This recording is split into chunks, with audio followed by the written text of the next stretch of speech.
2001년 9월 11일에 미국 뉴욕의 상징이었던 세계무역센터 쌍둥이 빌딩이 순식간에 무너지는 일이 있었습니다. 이것은 미국뿐만이 아니라 전 세계에 아주 큰 충격을 주었습니다. 왜냐하면 이 빌딩이 1970년대 완공이 되었는데, 그때까지만 해도 101층이나 되는 건물을 세운다라고 하는 것은 전 세계 모든 최첨단의 기술의 끝이 어디인지를 보여주는 아주 놀라운 일이었기 때문입니다. 그래서 이 건물에는 은행, 보험사, 투자회사와 관련된 수많은 세계적인 기업들이 입주해 있었습니다.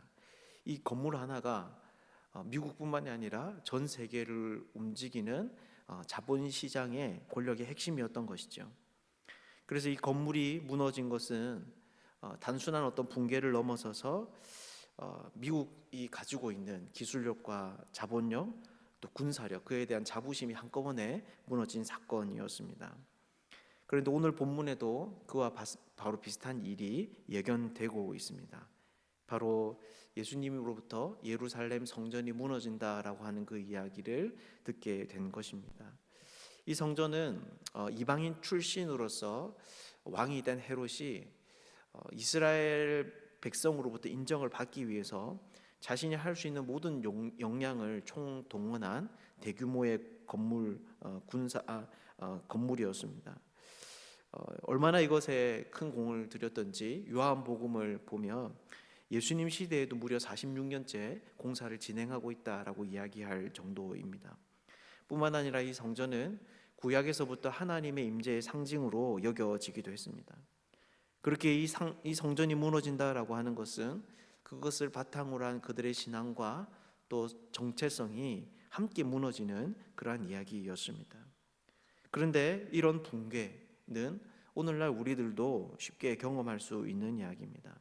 왜냐하면 우리들 역시나 우리가 기대했던 수많은 것들이 무너져 내리는 그런 경험을 우리의 인생 가운데에서도 하고 있기 때문입니다. 우리는 어느 날 건강할 것이라고 생각했던 내 몸이 병원으로부터 생각지 못한 이상 소견을 받을 때가 있습니다. 아무런 문제 없을 것 같은 국가의 경제가 큰 위기 가운데 있다라는 소식을 느닷없이 듣기도 하고, 가정에 생긴 분란이 우리의 몸과 정신을 피폐하게 만들 수도 있는 것이죠. 즉 우리들도 그토록 믿었던 대상들의 붕괴를 눈으로 보는 것은 특별한 일이 아니라 얼마든지 우리의 일상 가운데 일어날 수 있는 일이라는 것입니다.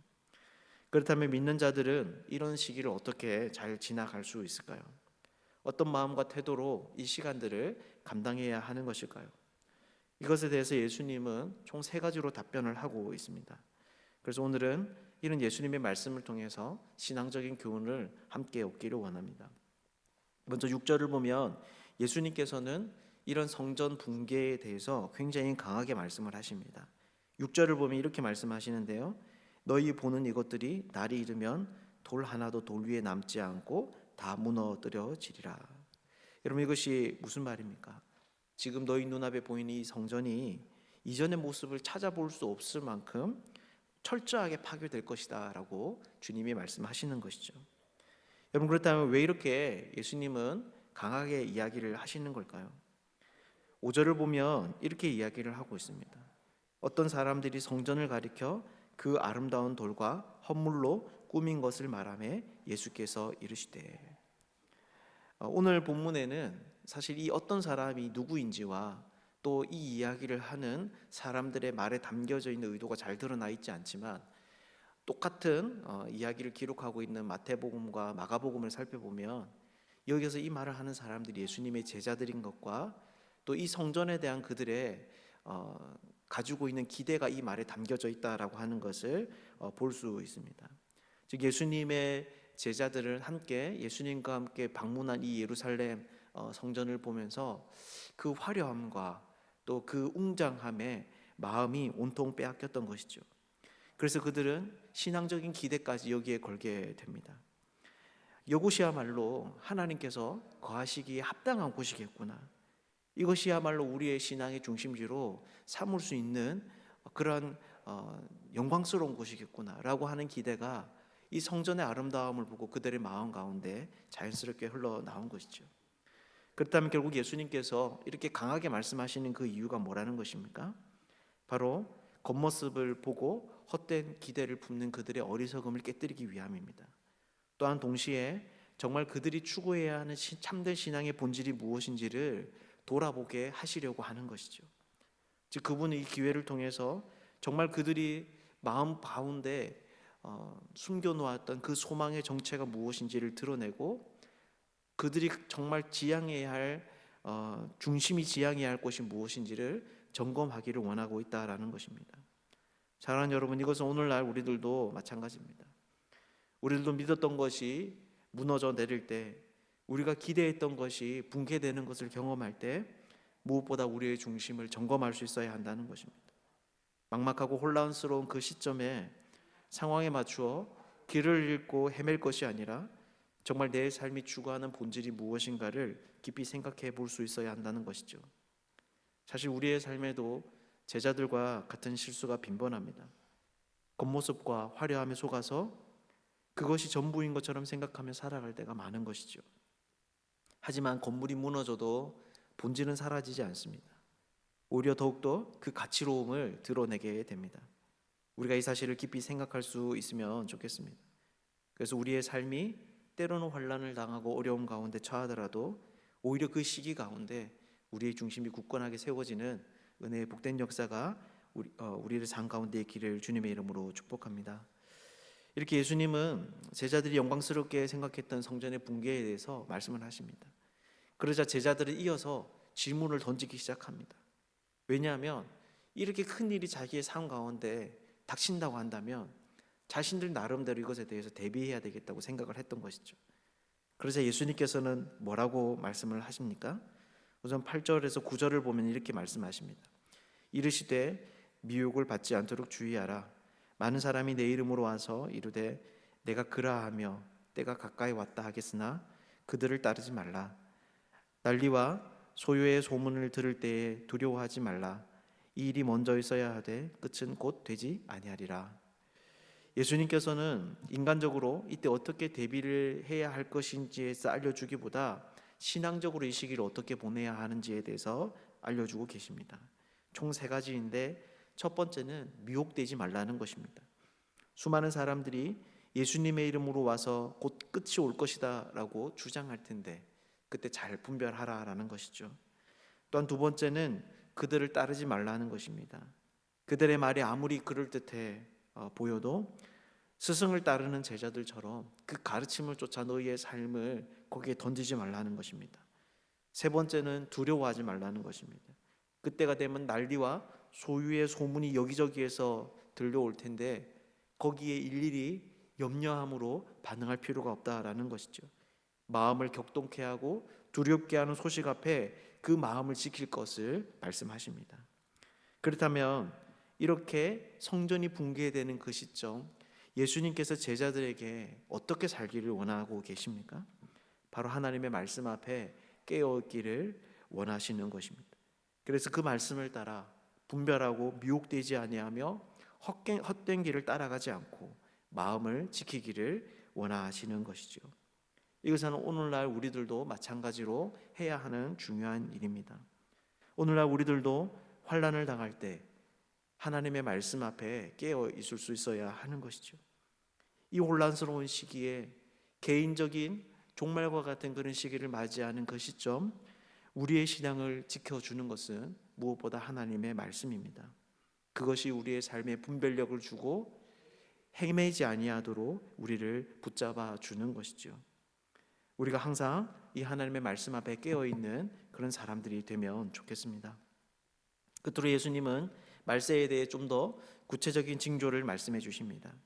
자연재해와 전염병 그리고 전쟁 같은 것들이 있을 것이라고 알려주시는 거죠. 동시에 이런 재앙들이 있기 전 제자들이 감당해야 하는 세 번째 삶에 대해서 말씀을 하십니다. 그것이 12절인데요 12절을 보면 이렇게 말합니다. 이 모든 일 전에 내 이름으로 와서 너희에게 손을 대어 박해하며 회당과 옥에 넘겨주며 임금들과 집권자들 앞에 끌어 가려니와. 여러분 이것이 무슨 말입니까?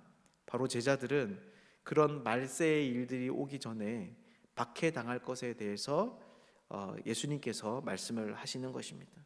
특히 그들이 제자들에게 손을 대고 박해하며 회당과 옥에 넘겨주며 권력자들 앞에 끌어낸다라고 하는 것은 예수님께서 십자가를 짊어지시는 일들 가운데 일어난 일들이죠. 즉 그들은 이러한 시기에 예수님이 당하셨던 그런 고난을 경험하게 된다는 것입니다. 뿐만 아니라 16절, 17절을 보면 그보다 더한 어려움이 있을 것에 대한 이야기를 하고 있는데 이렇게 말합니다.